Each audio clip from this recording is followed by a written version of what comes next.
தினமும் நீ குளித்ததும் என்னை தேடி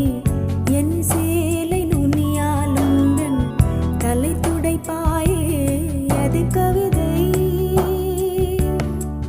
திரு